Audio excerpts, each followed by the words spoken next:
Before we get started, if you're enjoying this content, you can do us a favor by subscribing to our YouTube channel and ringing the bell. That'll let the algorithm know that you like this content and it will help us produce more. You're producing something people love, and you yourself are doing something that you believe in, building your brands and building your companies. Like, keep going. It's definitely worth it. Welcome to Honest Ecommerce, a podcast dedicated to cutting through the BS and finding actionable advice for online store owners. I'm your host, Chase Clymer, and I believe running a direct-to-consumer brand does not have to be complicated or a guessing game. On this podcast, we interview founders and experts who are putting in the work and creating real results. I also share my own insights from running our top Shopify consultancy, Electric Eye. We cut the fluff in favor of facts to help you grow your e-commerce business. Let's get on with the show. Hey everybody, welcome back to another episode of Honest Ecommerce. I'm your host, Chase Clymer, and today we're welcoming to the show Chris Boyd. Chris is the co-founder and CEO of Monday, a pioneer brand in the non-alcoholic beverage category for mindful drinking movement. Welcome to the show, Chris. Dude, thanks. Appreciate it, Chase. Let's break down the product real quick before we kind of dive into the backstory. Explain what you're actually doing here with your products. Yeah, so we make non-alcoholic spirits, and on its head, that might sound a little strange. Like, why would you have a spirit without alcohol? I thought alcohol was a spirit. So really the idea is like this concept, maybe born out of what a lot of people know as dry January. It's like people taking a break from alcohol. And when you're taking that break, your like taste buds don't want to take a break, right? They still want like complex adult flavors. They still want their favorite go-to cocktail. Why can't I have that when I'm taking a break from alcohol? So really that's kind of the impetus of the product. And that's honestly why we got into this space, because we wanted this for ourselves. So right now we make a London dry style gin, a Bourbon-esque whiskey, and we just came out with the very first mezcal in the non-alc space.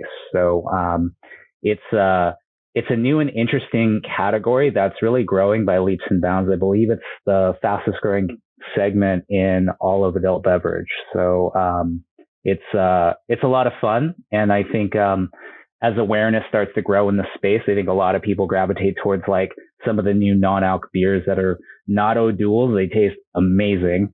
And, once they get their, get a taste for that, they start to migrate into like wines and sparklings and cocktails even. So it's been a fun adventure, just like welcoming in new people to the space. Absolutely. So let's kind of take me back in time. Where you kind of alluded to it a bit there, but what was going on? Where did the idea come from, and how'd you kind of decide like, there might be some market for something like this? Yeah, just very much like entrepreneur's path of like, we were feeling this, and I think it's 2019. It's my birthday, early January. It's like a Sunday night. So I'm out with some friends. I have one gin drink. I have two gin drinks, and, buddy wants to buy, a round for my third. And, I'm just like, I'm going to switch to water. I got to get up at 5. I was a consultant at the time in biotech and healthcare. Had a plane to catch Monday morning. I had to pitch, the next contract extension, all that good stuff. I had to be on top of my game the next day. And, I caught some shit for that. Right. And they're just like, hey, it's your birthday. You can drink as much as you want. And I was just like, I have shit to do tomorrow and I want to do it well. Like, I don't show up hungover to a board meeting. You know what I mean? Like, so it was, I think, that moment of like, why can't I have another gin and tonic just without the effects of alcohol that I'm trying to avoid right now? So it was just kind of that aha moment that maybe I just tucked away a little bit, just went on with the rest of my night, went on with that whole quarter's contract, and I'm kind of done with that space. It's about March now of that year. And, I'm just like, what's next? Right. So I'm actually at the gym and I run into my co-founder, Ben. And then he's just like, what are you thinking about? Like, I know you're not going to just sit around and just do nothing. Is like, well, what about gin without the alcohol? And that's a strange thing to say to somebody and just blurt out. And it was this really interesting moment. Like, his eyes lit up and he's like, I've been thinking about non-alcoholic adult drinks. And, he happened to be, a gin drinker of like 15 years too. So we're just kind of in this place of like, he's a serial entrepreneur. He's got like 4 kids. He's got, his hands in so many things. And the last thing he can be is like hungover for 2 days. Right. And it's like, as we approach getting into our 40s, like that's literally how long it takes to recover from a hangover. So it's just like, why can't we have this drinking experience that we love without the effects of alcohol, right? Or at least just have the choice, right? Hey, I'm going to drink alcohol today because it's Friday night. Oh, it's a Sunday, it's a Monday, it's a Tuesday, and I'm out like at a company happy hour. Maybe I would reach for something else if it were available. So we just kind of decided right then and there, we're like, maybe we'll become consumers. Does this something like this exist? We tried a couple entrants. They're mainly from Europe. We had them imported. They have like a nice look and feel to them. A couple of them better than others, but all of them for us just did not hit on flavor. They were just disappointing, quite honestly. And we're just like, why can't this be made? And it was just this challenge accepted moment of like, let's go and do this, and I think we kind of teamed up and said, like, I had a background in my 20s in nightlife here in San Diego, bar hospitality. So I was just asking bartenders and bar managers, like, hey, are you being asked to make lots of mocktails and non-alcoholic drinks? And they're like, we get asked for that so much, right? And it's one of these things where if I didn't ask the question, they would never say that. And it was just like this wellspring of like knowledge that you just like, I dug a little bit under the surface and I found like these gems. And I was like, that's interesting. I didn't expect you to say that. And Ben is kind of this online guru, really DDC and digitally focused entrepreneur. And he's seeing the keywords out there and he's seeing like this being a white space. And it sounds like if we were to do this, we would be a little early before the trend hits, at least in America. So, we just did it. We just took the plunge and we're just like, let's make like a London dry style, very juniper forward, non-alcoholic gin. So we're like, hey, what are we going to do? Right. So we got on the phone with distillers and, trying to describe this story to them. I think the joke is like, I got laughed off the phone 85 times and call 86 was to like our go-to today, who's like our master distiller, strategic partner. He owns his own distillery. He's from Southern California. He's an entrepreneur. It was just like hitting the mark. But like those first 85 phone calls were so much fun because it's like, it was literally getting laughed off. Some were death threats.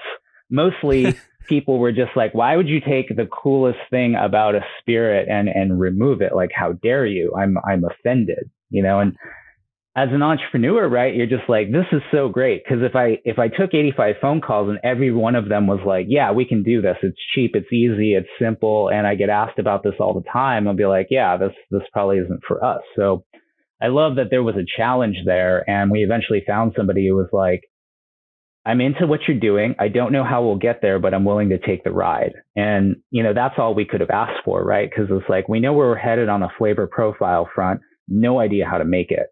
And he very much was in line with that. So, we don't have a company at this point. We wrote him a personal check and we're just like, we're moving. Right. So now the clock's ticking. He said, give me 3 months to make something, palatable to try and let's go. So, I think in the background there, in those 3 months while we're waiting for some juice to try, it's like, let's stand up this kind of super team of founders, right? And you don't really think of San Diego or North County San Diego as like this hotbed of entrepreneurship in California, but it really is actually. And we managed to cobble together this great group that could really be like, can we do everything in-house to a certain point and just create a minimum viable product quickly? Can we stand it up online digitally? And can we just prove the market and prove our product quickly? And then if we can do that, can we scale it quickly right behind that? So it was really the challenge there on the business side, while we're going to make good assumptions that the product is in motion and doing everything that it can. So, fast forward to summer, we taste our first 3 tastes of what is now Monday Gin. 2 were god awful. And one was like, above expectation. It was like 85% there. And we were just blown away, right? Because it's like on first tasting, if you hit 50%, you're in a good spot. So, we celebrated with alcoholic gin and tonics. A lot of us still drink alcohol, just not as often. And, 10 minutes later, we lost track of which was which on the table. And you really couldn't tell between the two. And it was just so eye-opening because we didn't think we could get that close to the real thing. And that was just like this moment of like, we got to go. This thing is real. Like, let's do this. So that kind of just motivated, accelerated us into the fall, which, going through the just staying aggressive, but being risk averse at the same time. It's like, let's take this baby out on Kickstarter. Let's make sure we're proving the market here, that there's just a small, but really like interesting group of people willing to take the plunge with us here. Rather than just going like balls to the wall, let's mortgage our houses and go right out of the gate. So deciding Kickstarter is the spot. Luckily we hit our goal in less than 24 hours. People were really super excited at the prospect of this. And, they're so amazing too, because it's like, we're just describing what it tastes like. They don't have that. And then like for them to take the plunge with us and believe in us there, like that's massive. So, we're able to send bottles to people just in time for Christmas. Got some really great feedback, really high on the liquid, which was the key. So, we had a couple, updates to our label, to the look and the feel. And then we were ready to basically take this guy out to market in March of 2020. And that's right when COVID hit too. So that was an interesting time for us. And, I think I get asked a lot, like, what's it like selling in the pandemic? And I was like, that's normal for us. Like, that's just pretty much standard. So it was a interesting time, right? It was great in that we're a digitally focused company. So more eyeballs than ever on the internet at that time. People are hunkered down and they're just surfing, right? So we got a ton more eyeballs and that gave us like our first stock out, I think, within 3 weeks of being online, which is, great. But I think like probably like others in the product space during that time, like it was really hard to get your hands on more raw materials. So, the supply chain was, going through massive shortages and issues. So we went through this like up and down of like, in stock, out of stock. We probably stocked out 5 times that year, all towards like the really good idea of like people were interested and liked our product and kept coming back for more, but we really just couldn't keep up with demand. And, I think closing out that year, it was just such a good, like we definitely proved the market. We proved that our team knows how to reach people and explain a new category and a new product online. And we were grabbing customers back time and time again. So it was a really good, I think, case study to show in 2021 plus, it's time to really grow this thing, expand and accelerate it. Absolutely. That was a great story. So how long did it take from, ideation of this when you were taking it seriously with a co-founder to having, tasting that first sample? Yeah. So, I think we kind of decided on this, like that was March 2020, first tastes were July. I think we finalized the formulation though in like December of that year. So, almost a year's time from end to end. And that was, I'd say now we're 3 spirits deep. That was one of the easier spirits to really focus in on because it's just, you're really going from the essence of a juniper to like 1 star ingredient. Our next spirit was an American style whiskey. It has, dozens of flavor elements and it was just infinitely more complex. So it took over a year and dozens of iterations to get right. If you're struggling with scaling your sales, maybe Electric Eye can help. Our team has helped our clients generate millions of dollars in additional revenue through our unique brand scaling framework. You can learn more about our agency at electriceye.io. That's ELECTRICEYE.io. Mesa is the easy-to-use solution to the everyday challenges of running a Shopify store. With Black Friday and Cyber Monday fast approaching, now is an excellent time to use automation to get out of the weeds and focus more on your customers. Automations harness the power of code without any learning curve.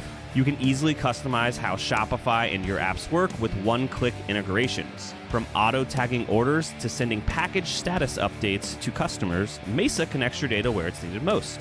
Simply put, the minutes you spend using Mesa save you hours of manual work. So make this year's Black Friday and Cyber Monday different by simplifying your workload and running your Shopify store better and not letting it run you.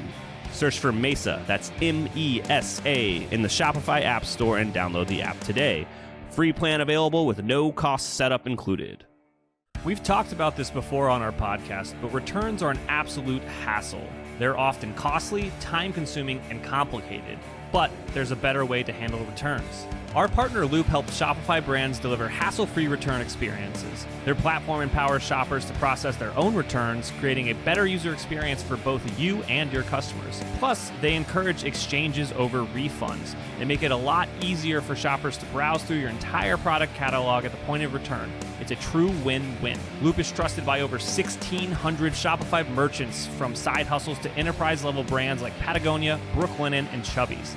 It's time to transform your returns into exchanges. Learn more at loopreturns.com/honest. That's LOOPRETURNS.com/HONEST. Getting an online business off the ground isn't easy. So if you find yourself working late, tackling a to-do list that's a mile long with your fifth cup of coffee by your side, remember, great email doesn't have to be complicated. That's what Klaviyo is for. It's the email and SMS platform built to help e-commerce brands earn more money by creating genuine customer relationships. Once you set up your free Klaviyo account, you can start sending beautiful, branded messages in minutes thanks to drag-and-drop design templates and built-in guidance. And with e-commerce specific recommendations and insights, you can keep growing your business as you go. Get started with a free account at klaviyo.com/honest. That's KLAVIYO.com/HONEST. You guys launched on Kickstarter. You were funded. That was successful. When you made the transition over to your own direct-to-consumer store, I believe it's on Shopify, how were you driving new business to the site? How are you acquiring new customers online? Because during the pandemic, that's kind of the only place you could.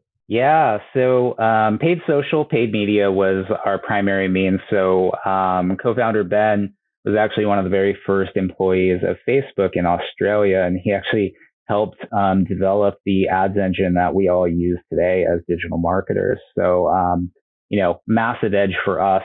And I think as people were starting to hunker down, and that was early, ads were this is pre-iOS 14 too, right? So it was easy pickings in a brand new category because you're just not seeing a ton of activity in the space. So we weren't competing with a lot of other ad sets. So they were cheap and easy to grab. And, it was just mad dash for eyeballs. And we were lucky it was great timing for us to acquire customers then.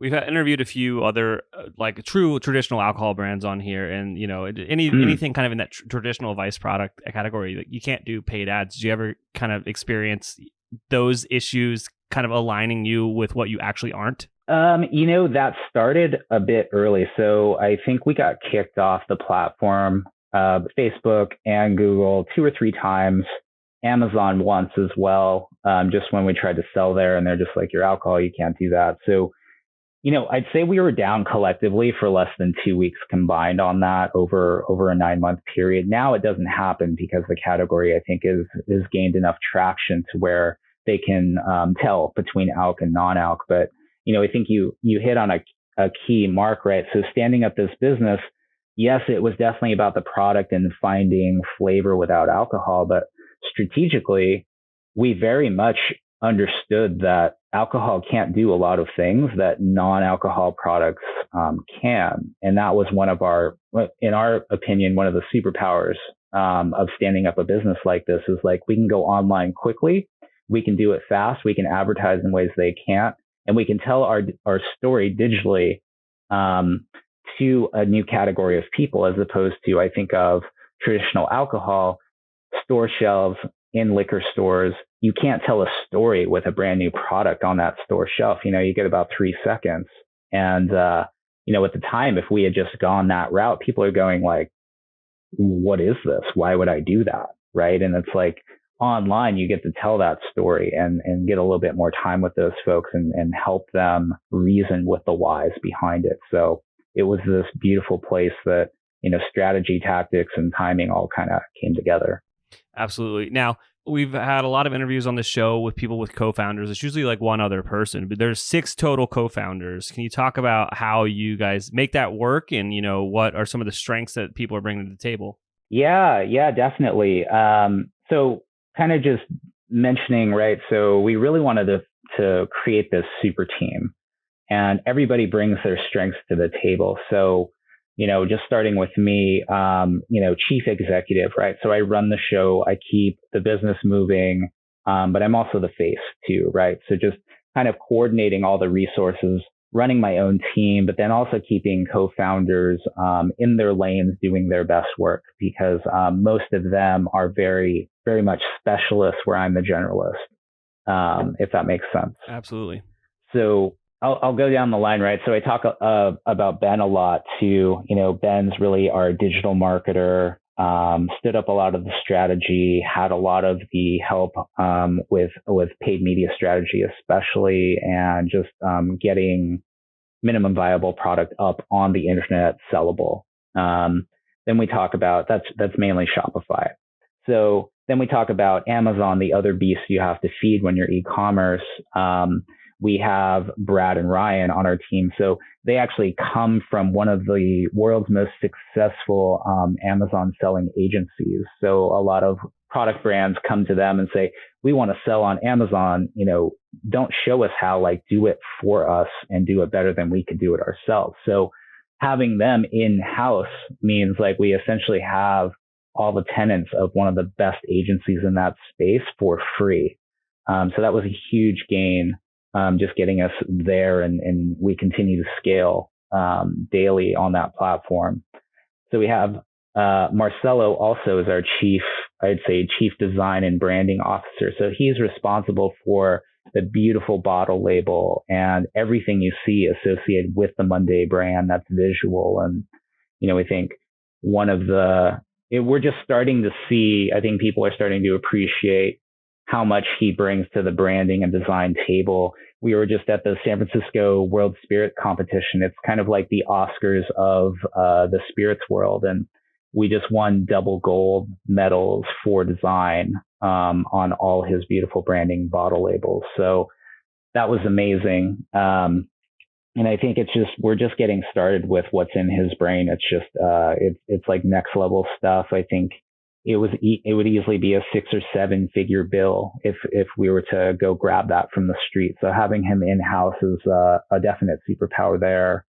And then rounding out the team is Tanya, who comes from Quest and some other 7-figure exit type groups that really knows how to sell omni-channel and to really explode sales once you have a set of products that's definitely, delighting people. That's high quality. So we're only starting to tap into her resources as our category is going beyond just online and moving into retail and brick and mortar. So, kind of trying to bring that whole group together and say, how can these superpowers combine and unite and just kind of scale and grow? Yeah, it's fantastic having all those kind of key team members on, there to help you take things from 0 to 1 and then 1 to 10. I'm excited to watch your guys' journey.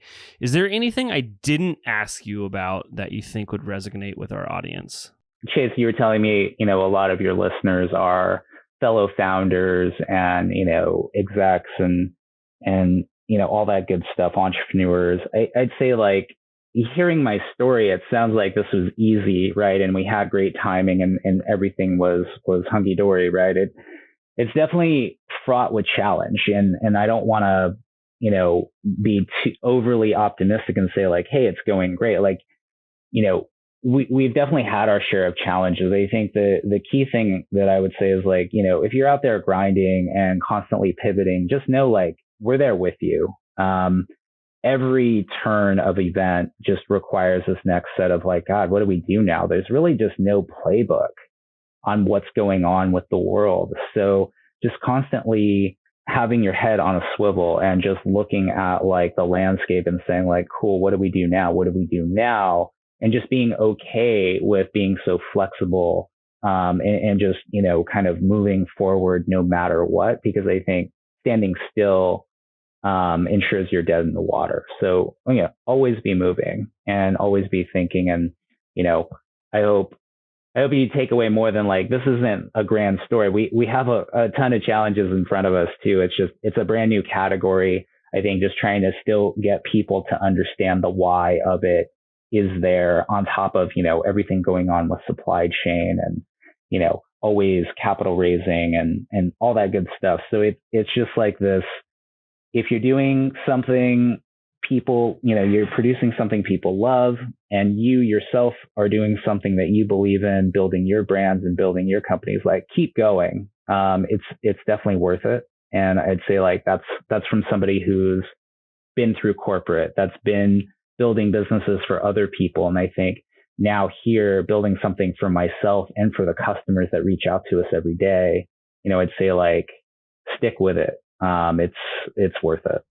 Absolutely. Those are some sage words. Awesome. So Chris, we've talked so much about these awesome products. If I'm interested in checking out these, awesome non-alcoholic beverages, where do I go? What do I do? Yeah. So hit us up online at drinkmonday.co and we'll take care of you. Awesome. Chris, thank you so much for coming on the show and sharing your story. Thanks, Chase. Appreciate you. All right. I can't thank our guests enough for coming on the show and sharing their knowledge and journey with us. We've got a lot to think about and potentially add into our own business. You can find all the links in the show notes. Make sure you head over to honestecommerce.co to check out all of the other amazing content that we have. Make sure you subscribe, leave a review, and obviously, if you're thinking about growing your business, check out our agency at electriceye.io. Until next time.